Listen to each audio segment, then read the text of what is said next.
What's going on, guys? It's Jake. In today's video, we are going to do a bit of a deeper dive into the Cyclone Fury string launcher set from the new Beyblade Burst QuadDrive line. I just want to talk about the launcher a little bit more, talk about Cyclone Rocktivore and what I like and dislike about it, and yeah, let's get right into it.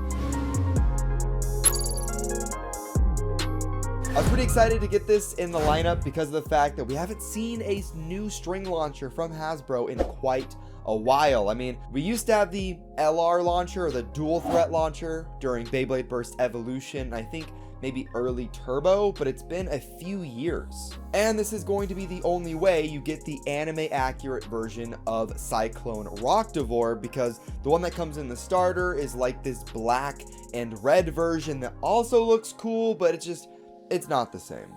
So let's go over Cyclone Rocktivore first, because there are more parts to kind of talk about, and I also want to compare it to the Takara Tomy version of Cyclone Ragnarok, just to show you some of the differences, because obviously it's Hasbro versus Takara Tomy. There's a lot of differences. Let's go over the driver first, or the performance tip rather. We have Never, or at least the QuadDrive version of Never, but it's obviously a lot different. We still have the same overall design. It's not like what they did with Hypersphere, where it's just like egg-shaped bottoms for some reason. But the design of the armor tip is very similar to the Takara Tomy version of Never. But once you take the armor tip off, it reveals what I believe is Assault. It's the Assault performance tip. I love this driver. I used it all the time on Twin Nemesis combos. Boltums actually helped me come up with that combo, and it was just a lot of fun to use, and I like the design. And it's really cool that we have a stamina type tip with Rocktivore with that armor tip, and once you take it off, you have an attack type tip. It's just, the 2-in-1 is just pretty cool. It'd be a little bit more boring if it was stamina to another stamina, but because it's like two completely different tips, that's a little bit cooler to me. Comparing it to the Takara Tomy version of Never, you do see a lot of differences though.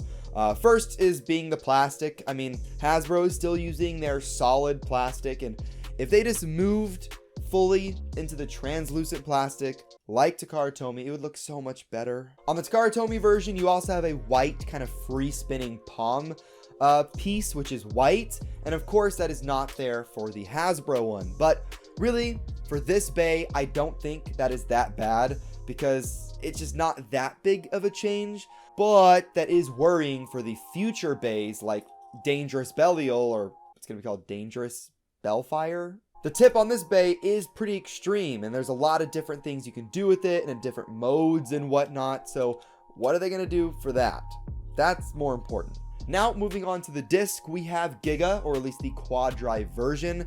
And this is very similar in design. I mean, comparing it to the Takara Tomy one, it looks really similar until you turn it sideways, and you can see that they definitely cut out a lot of the bulk and the weight. At least they didn't do what they did with Speedstorm, where they just completely butcher the disc and add like frame sections to it. Obviously it was going to be lighter, but it's the same design. And now we move on to the actual layer portion, where this one's going to be really controversial, because to be honest, I like the way that a lot of these bays for QuadDrive look design wise. I think Bellfire looks pretty similar to Belial, just a few details missing. I really like the way Magma Ifritter looks, but for this one, for Cyclone Rocktivore, they definitely could have stepped it up for detail. Just looking at pure details on the Hasbro one, the blue is not dark enough. It's missing sticker designs that the Takara Tomy one has.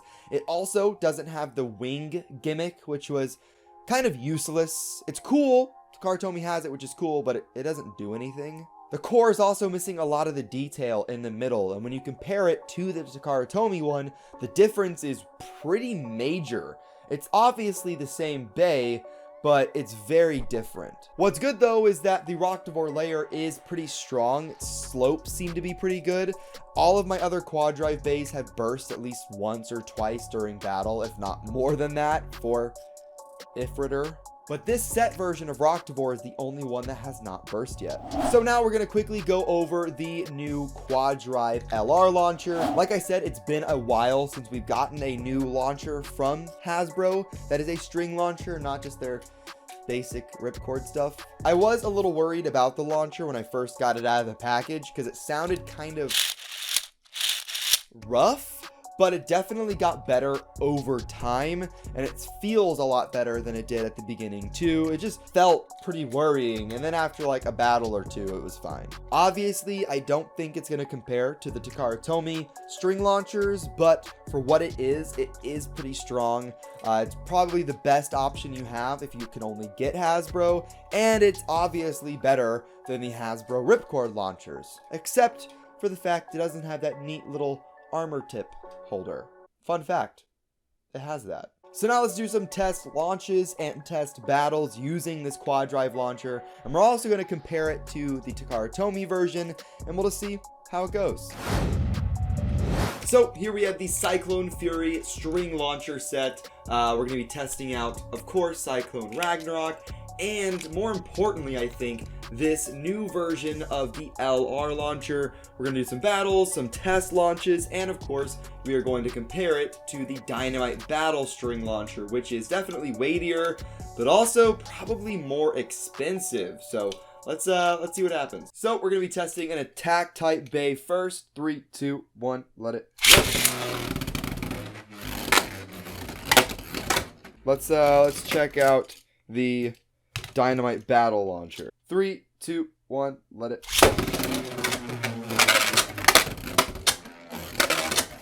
So as you can tell, definitely stronger. So let's try it again. This time with the QuadDrive launcher. 3, 2, 1, let it.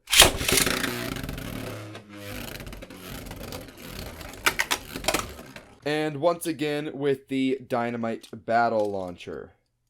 3, 2, 1, let it.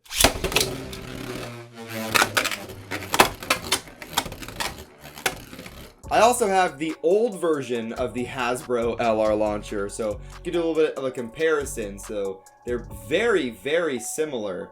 The body is a little bit different, and the color scheme is different. This one says QuadDrive on it, obviously, but we're gonna see if this one's any stronger. Let's test that. 3, 2, 1, let it. Okay. And now let's try the new one. 3, 2, 1, let it.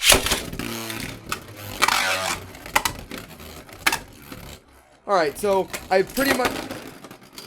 Whoops. The old one definitely sounds like smoother. It's not as like kind of rough sounding, I guess, but I don't know if that's a good thing or a bad thing. I guess it's up to the way that you feel about it, but I really don't care that much. But they are about the same in power, with, of course, the bigger and supposed to be more powerful Dynamite Battle launcher being stronger than both of them. And now for fun, let's just do a couple of battles.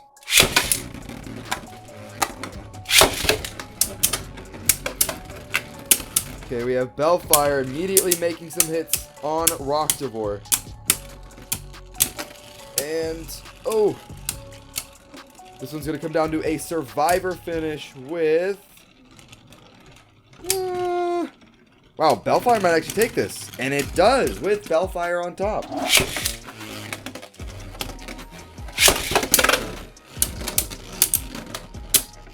Okay, decent hits. Come on. Ifritor likes to burst a lot, so we'll see if that happens. Oh my, I'm a wizard. I'm a wizard. And that is going to wrap up this video, guys. Overall, I mean, the QuadDrive launcher, I think, is pretty solid, and it's also a really good option if you don't have a string launcher already, especially if you don't have one from, like, Takara Tomy. Rocktavor is really strong, but it's kind of ugly. It's kind of ugly. And I mean, just looking at it realistically as well, this set with the launcher and Beyblade is going to be about 23 bucks. Meanwhile, just to get the Takara Tomy version of Cyclone Ragnarok is going to be, I believe, over double that, because it is a random booster bay, and I bought a few random boosters and did not pull it, so I had to buy it separately, and that was almost 70 bucks. And that is going to wrap up this video, guys. I wanted to do a deeper dive into this set, and I kind of want to do that for a lot of the other stuff in the QuadDrive line as well, because my first video on it was meant as like an overview, just kind of showing off what's new and how the system works, and I want to do more in-depth reviews later on, and this is just the first one. So if you want to see more, let me know in the comments down below. I just smacked my mic. But if you liked it, hit that like button. Once again, we're trying for 800 likes. Hit subscribe to join the Nuc Nation, and I will see you in the next one. Have fun and bay away.